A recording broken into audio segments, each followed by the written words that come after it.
Welcome everybody to the Scott County Lady Cards News Graphic Coaches Show with Coach Steve Helton. I'm Kal Oakes. It's just the two of us. We've gone through the entire roster, I think, to this point, because reason being, this season starting in November, now we're into March, and that's always a good thing when you're playing into March. That's the whole goal. That's it. I mean, it's a fun time. It's a stressful time.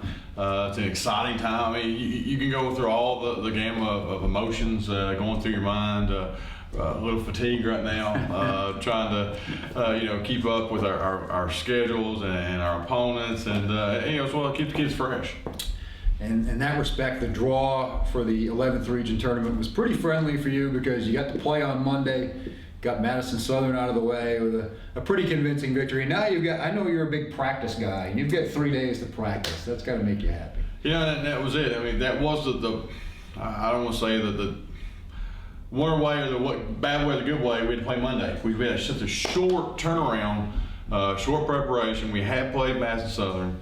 But again, I was a little nervous because they had 2 games there already. Mm-hmm. They had experience there, and they didn't have their point guard when we played them here. So it was a game that I thought if we come out and executed, we would be okay. And we were very blessed to come out last night and jumped on them early. Mm-hmm. You couldn't have written a better script to begin a game. They scored first, and then you scored 23 in a row. You just can't script that out any better as far as the start of the game. And then, but now, it was late. It was a late night, last night. So today we're getting our legs back and starting to break down our opponent. But again, it's 3 exciting days of practice. Mm-hmm.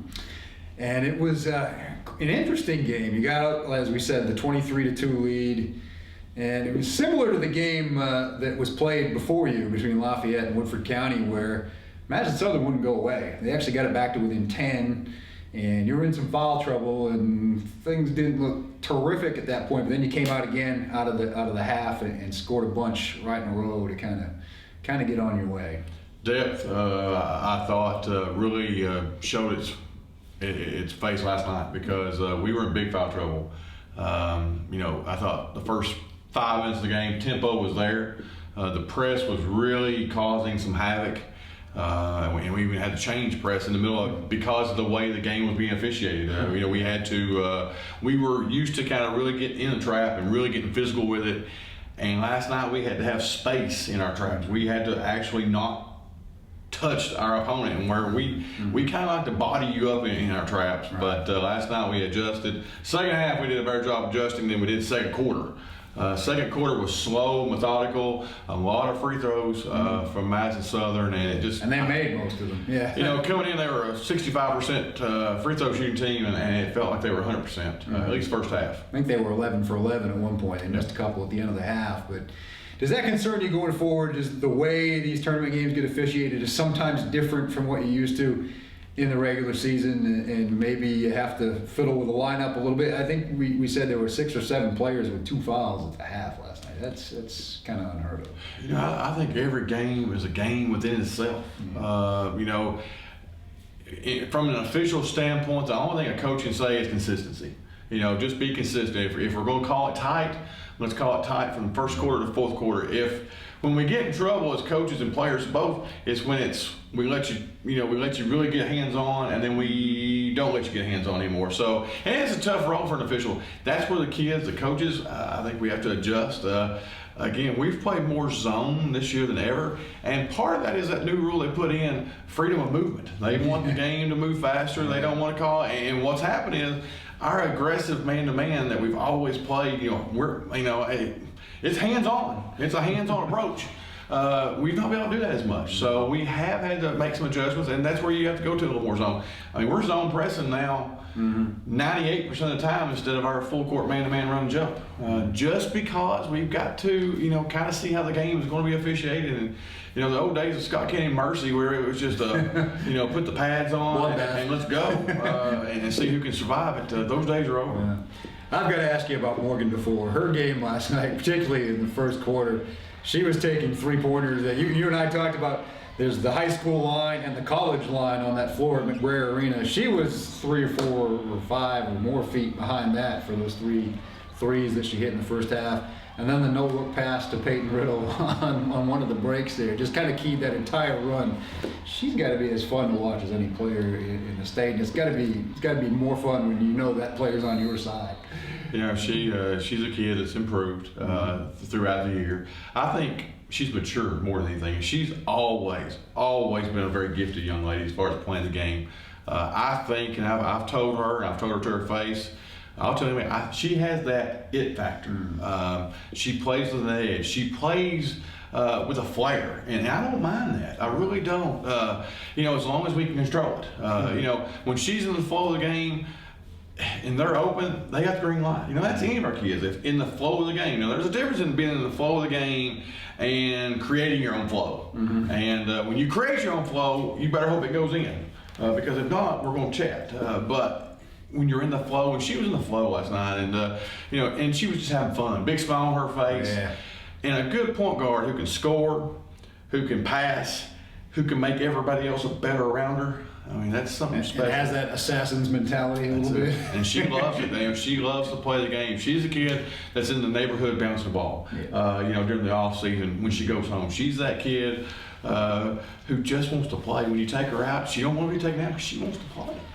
And the other player I want to ask you specifically about is Peyton Riddle. She's kind of become that Peyton Riddle that we've talked about all year, that you want somebody you can count on and shoot the ball. She's averaging 28 a game, or 27 a game, I believe, here in the postseason between the district and the region. She just seems to be peaking at the right time, as is the team. I hope so. You know, Peyton, she's been putting time in before practice and after practice, getting shots up, and it's those times where she's by herself.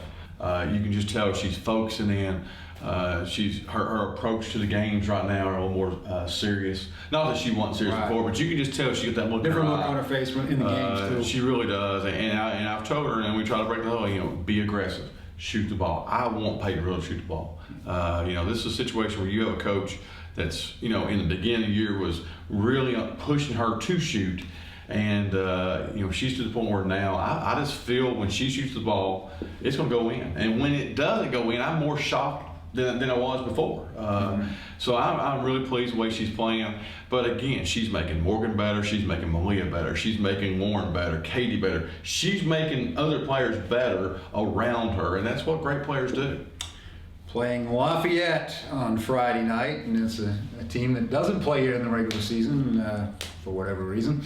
But you're playing them in the semifinals of the regions now. It's another team that's athletic, is probably going to play zone, probably going to try to get you in a half-court game, I would imagine. Here we go. You know, it's going to be a game of wheels. You know, who is going to be able to control the tempo? I definitely. You know, it's no secret what we want to do. We want to run and gun. We want to get the ball up. We want to shoot. We want to shoot fast. We want to score fast, so we can pick the press up, so we can get more easy transition layups or, you know, transition shots. Lafayette, very experienced team. You know, Allison Denton, she's been there a long time with them as well. They don't change a whole lot. They do what they do, and they do it well. And it's just kind of you know, I hope it ain't like a Virginia and North Carolina game from last night, where North Carolina, apparently while we were playing and scoring really well, was, you know, it was a hard night for you on that side. A career low for Roy Williams and the Carolina faithful, which myself kind of was in shock with the 43 points scored, which I felt his pain all the way in Georgetown, Kentucky. And Virginia's one of those teams that can make you look ugly. That's it. And, you know, Lafayette's going to try to make you look ugly on Friday night, and you've got to deal with that. Right? You know, it does bear a lot of comparison because, you know, Lafayette will come in, they'll control the tempo on offense. They definitely want to control it on defense. They want to slow you down. They're going to play position defense. And where we're going to try to create where we want you to go and create force shots so we can get out in transition. We talked about the way the tournament is configured with you playing on Monday and you have the 3 practice days, and then you have potentially semifinal, final back-to-back. Those 3 practice days, I imagine you have to think ahead a little bit without trying to tell anybody on the team to think ahead and kind of plan accordingly, right? Because you could conceivably have Lafayette and then either Franklin County or Madison Central back-to-back. And to be honest with you, depending on who it is, you know, we're going to focus 3 days on Lafayette, because there is no Saturday unless you get past Lafayette. What we do have going in our favor, Madison Central, Franklin County, if it were to be Henry Clay again, whoever it may be coming out, they have some of the same tendencies. They have a lot of a zone defensive look. So a lot of next few days for us going to be on our zone offense. And again, you've played those teams already, so you kind of have an understanding, and you've dealt with that before. You've played a state semifinal and a state final on the same day, I imagine, right? Went back in the day when they did that sort of thing. And it's just preparation. Right now, it's preparation. You want the kids fresh mentally and physically. That's the case. We're not going to come out here today and go 2 hours and beat and bang. We're going to come out here today. We're going to be short, efficient, and get them out of here. And just because the season is a wear and tear on these kids. Mentally and physically right now, they're hurting. So we want to be as short as we can, efficient as we can, and still stay short. The semifinal is at 6:30 on Friday night down at EKU, and depending on how that goes between that and the boys, it could be a long day / night on Saturdays. I hope you can get out and support the Cards and the Lady Cards. Until next time, Coach Helton and Kal, we'll see you on the side.